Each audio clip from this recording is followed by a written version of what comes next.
আজকে কথা বলবো আমার এই পাসপোর্টটি হাতে পাওয়ার জন্য কি কি প্রসেসের ভিতর দিয়ে যেতে হয়েছে এবং আমি কি কি সমস্যার ভিতরে পড়েছিলাম। আপনি আপনি যদি একটি পাসপোর্ট করতে চান তাহলে আমার এই ভিডিওটি দেখবেন। তাহলে আর কোথাও আপনাকে যেতে হবে না, কারো কাছে কিছু জিজ্ঞেস করতে হবে না। আপনি নিজের পাসপোর্ট নিজে করতে পারবেন। কোথায় কি সমস্যা হয় সেটাও জানতে পারবেন এই ভিডিওর মাধ্যমে। আমি আমার অভিজ্ঞতা দিয়ে আমি ভিডিওটি বানাই। আমার এই পাসপোর্টটি আবেদন করার পর আমি কি কি সমস্যার ভিতরে পড়েছিলাম, কতদিন লাগছিল, এ টু জেড আমি আলোচনা করব আজকের এই ভিডিওটি। আমি কিছুদিন আগে পাসপোর্ট নিয়ে একটি ভিডিও বানিয়েছিলাম এবং সেখানে বলেছিলাম যে পাসপোর্ট করতে কি কি কাগজপত্র লাগে, পাসপোর্ট করার জন্য সঠিকভাবে আবেদন কিভাবে করবেন, আবেদন করার পর কতদিন পর আপনি পাসপোর্ট হাতে পাবেন। যারা ভিডিওগুলো দেখেননি ডিসক্রিপশন বক্সে লিংক দেওয়া থাকবে, দেখে নেবেন। প্রিয় দর্শক, ভিডিও শুরু করার আগে আপনি যদি আমার চ্যানেলে নতুন হয়ে থাকেন তাহলে অবশ্যই আমার চ্যানেলটি সাবস্ক্রাইব করবেন এবং পাশে থাকা বেল আইকনটি বাজিয়ে রাখবেন। নেক্সট টাইম যখন ভিডিও ছাড়বো সবার আগে আপনার কাছে পৌঁছে যাবে। প্রিয় দর্শক, একটা ভিডিও বানাইতে অনেক কষ্ট হয়, অনেক তথ্য আপনাদেরকে শেয়ার করি, আপনাদের উপকারে আসে যদি মনে করেন, তাহলে অবশ্যই অন্তত সাবস্ক্রাইবটা তো করতেই পারেন। আপনাদের সাবস্ক্রাইবের জন্যই আমরা ভিডিও করি এবং আপনারা যত সাবস্ক্রাইব করবেন, যত শেয়ার করবেন বা সাপোর্ট করবেন, আমি তত ভিডিও বানাতে আগ্রহ হব। তো চলুন, অনেক বকবক করা হয়ে গেছে, কাজের কথায় আসি। আমি যখন প্রথমে আমি পাসপোর্টের জন্য অনলাইনে আবেদন করি। আবেদন করার পর আমার কাগজপত্র সব কিছু ঠিক ছিল, কিন্তু তারপরও আমার কোথায় কোথায় সমস্যা হয়েছিল, কেন সমস্যা হয়েছিল, সেই বিষয়গুলো আমি তুলে ধরব। প্রিয় দর্শক, আমি যখন প্রথমে আবেদন করি, ঠিক আছে, আবেদন করার পর আমি সেই আবেদন পেপার ডাউনলোড করে যখন আমি পাসপোর্ট অফিসে জমা দেওয়ার জন্য যাই, সব কিছু ডকুমেন্ট নিয়ে আমি জমা দিতে যাই, ফিঙ্গারপ্রিন্ট দিতে যাই। তো ফিঙ্গারপ্রিন্ট দেওয়ার সময় যখন আমি তাদেরকে পাসপোর্টটি জমা দিলাম, তার আগে আমার সাথে একটি ঘটনা ঘটে গেছে। আমি পাসপোর্ট জমা দেওয়ার আগে আমি একটি দালাল বলতে সে পাসপোর্ট করে মানুষের, তো তার কাছে গেছি, আমি পেপার দেখাইছি, দেখানোর পরে সে বলে কি আপনার এই পাসপোর্ট হবে না, আপনাকে দিবে না, এটা সেটা, আমাকে ভুলভাল বোঝানোর চেষ্টা করেছে। তারপরে আমি তাকে চ্যালেঞ্জ করে বলছিলাম যে আমি আজকে পেপার জমা দিয়ে যাব এবং পাসপোর্ট করে যাব। যাই হোক, সে বিষয়ে কথা বলতে গেলে ভিডিও অনেক বড় হয়ে যাবে।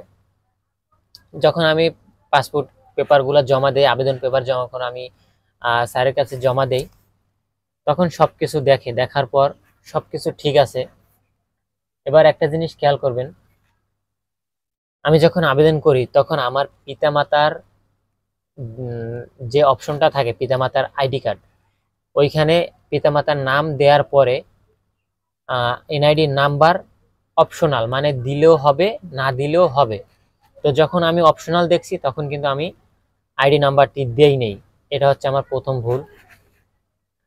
এবং দ্বিতীয় ভুলটা করছিলাম, আমি যখন আবেদন করছি তখন আমি পেশার জায়গায় কৃষক দিয়েছিলাম, ঠিক আছে, ফার্মার দিয়েছিলাম। তো আমাকে আমার সব কাগজপত্র যখন দেখলো ঠিক আছে, আমাকে দুইটা ভুল ধরিয়ে দিল। একটা হচ্ছে আমার বাবা মায়ের এনআইডি নাম্বার লিখিনি, প্লাস আমি কর্মস্থানের জায়গায় ফার্মার দিছি, সেটার প্রুফ কি? এখন আমার কাছে তো ফার্মার হিসাবে কোনো প্রুফ নাই। এটিতে সমস্যা হয় না, সরকারি নির্দেশনায় এটিতে কোনো সমস্যা হয় না, কিন্তু তাদের ক্ষেত্রে সমস্যা তারা ধরিয়ে দিয়েছে। মানে এক কথায় মানি, ভাই, দেশের যে কোনো কাজে যাবেন ঘুষ ছাড়া চলে না। আমি বাংলায় বললাম, হয়তো কথাটা কিভাবে নিবেন জানি না, তবে এটাই সত্য। এরপরে আমাকে ওখান থেকে রিজেক্ট করে দিল। তো আমার মনটা ভেঙে গেল, কারণ আমার পাসপোর্টটি খুব ইমার্জেন্সি দরকার ছিল তখন। এবার কি করব, আমাকে ওইটা ক্যান্সেল করতে হবে, তারপরে আবার নতুন করে আবেদন করতে হবে, এতে দীর্ঘদিন একটা সময় লাগবে। তো বিষয়টা নিয়ে আমি ভাবতেছি, হঠাৎ করে আমাকে পাসপোর্ট অফিসে যে আনসার বাহিনী আছে, যারা মানে সেবা দেওয়ার জন্য থাকে, আনসার বাহিনী আছে পাসপোর্ট অফিসে, আনসার ভাই আমাকে বলল কি হয়েছে। তখন আমি দেখাইলাম যে ভাই আমার এই সমস্যা, ঠিক আছে, কি সমস্যা, এই দুইটা সমস্যার কথা আমি বললাম। তো উনি আমাকে বলল যে ঠিক আছে, টেনশন করা লাগবে না, তুমি কি পাসপোর্টটি করতে চাও। আমি বলছি অবশ্যই, আমি পাসপোর্ট করার জন্যই তো আসছি। সে বলল ঠিক আছে, পাসপোর্ট করা যাবে, কোনো সমস্যা নেই। আমি বললাম কিভাবে, আমাকে তো রিজেক্ট করে দিল।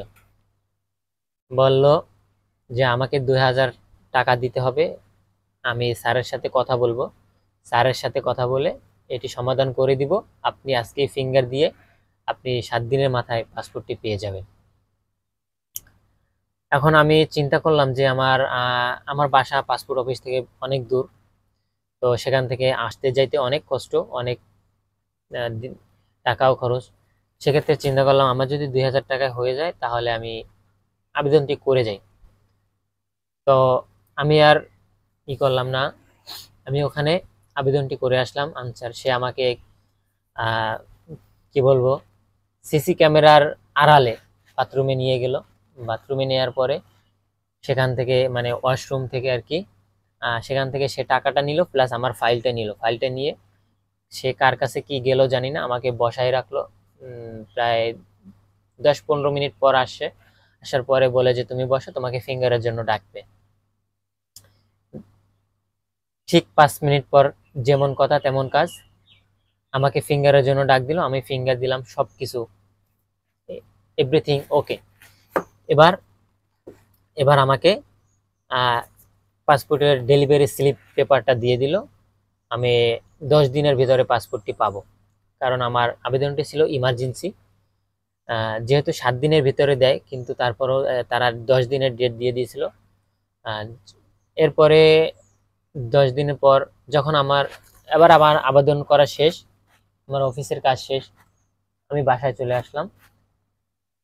এবার 3 থেকে 4 দিন পর আমাকে পুলিশ ক্লিয়ারেন্স, মানে আমার থানা থেকে ফোন করে পুলিশ ক্লিয়ারেন্সের জন্য, যে আমার নামে কোনো মামলা আছে কিনা, বা আমি আমার মানে এটা তো জানেনি যে পাসপোর্ট করতে হলে পুলিশ ক্লিয়ারেন্স লাগে। তো যখন আমাকে থানা থেকে ফোন দিল, আমি আমার ডকুমেন্ট নিয়ে আমি থানায় গেলাম, তার সাথে দেখা করলাম।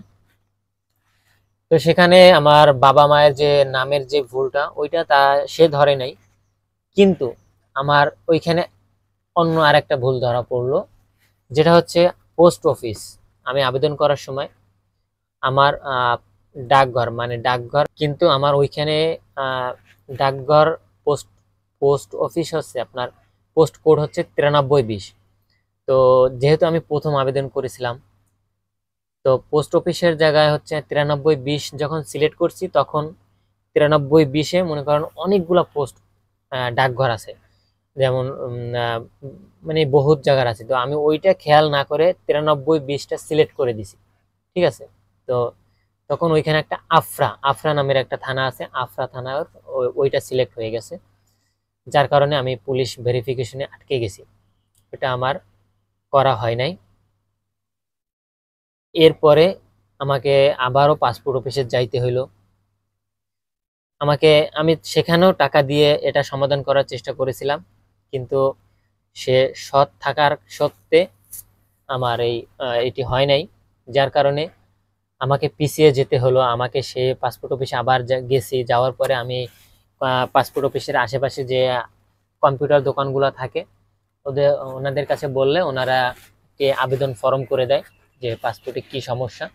আবেদন করে দিলে এটা নিয়ে আমি 105 নম্বর রুমে স্যারের কাছে জমা দিয়ে আসি। সে সব কিছু ঠিক করে আমাকে বাড়ি পাঠিয়ে দেয়, বলে 7 দিনের ভিতরে পাসপোর্ট হয়ে যাবে।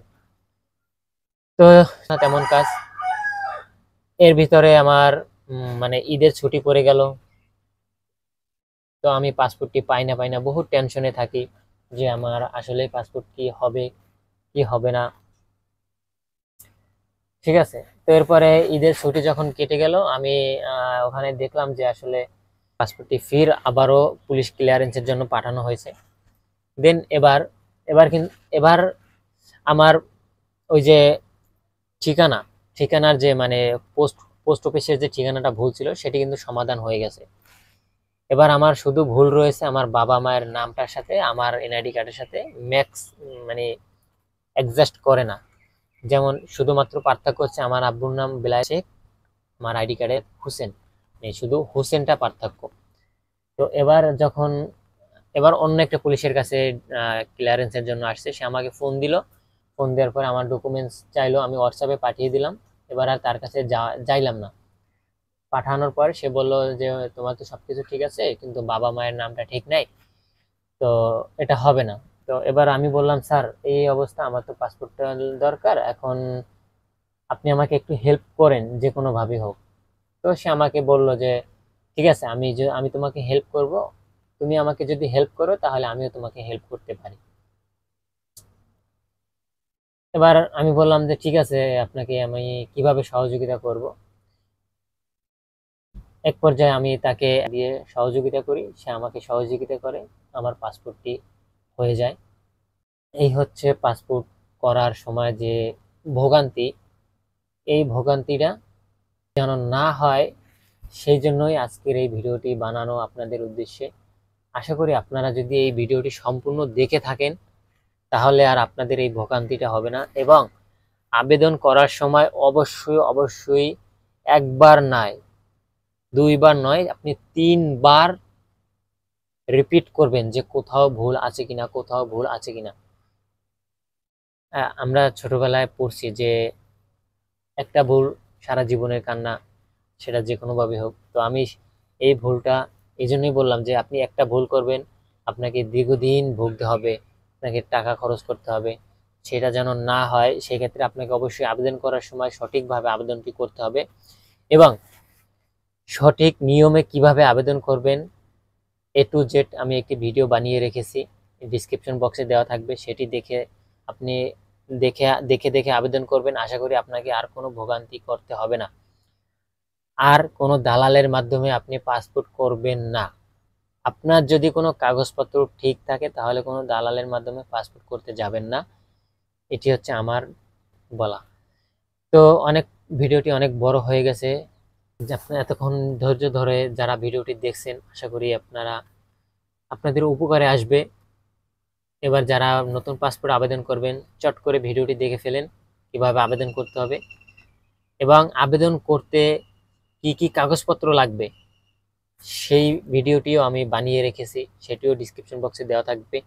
পাসপোর্ট রিলেটেড যদি কোনো সমস্যা বা কোনো প্রশ্ন আপনার থেকে থাকে আপনি এই ভিডিওর নিচে করতে পারেন, আমি আপনাকে রিপ্লাই দেব।